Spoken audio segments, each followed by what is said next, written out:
এই রুবেল, ময়ের গোশে কোথায় বেঁধে রাখছে তুমি কি জানো? ম্যাডাম ওই পাহাড়ের ভিতরে বেঁধে রাখছি।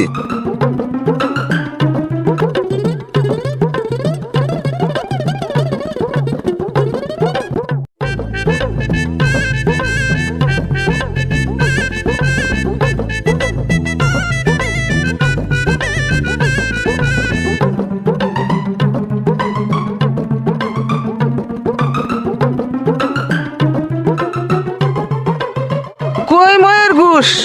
আমরা বাংলাদেশের মুসলিম, হিন্দু, বৌদ্ধ, খ্রিস্টান সবাই মিলে বসবাস করতেছিলাম। এই জানোয়ারটার কারণে আজকে আমাদের দেশে বিশৃঙ্খলা শুরু হচ্ছে।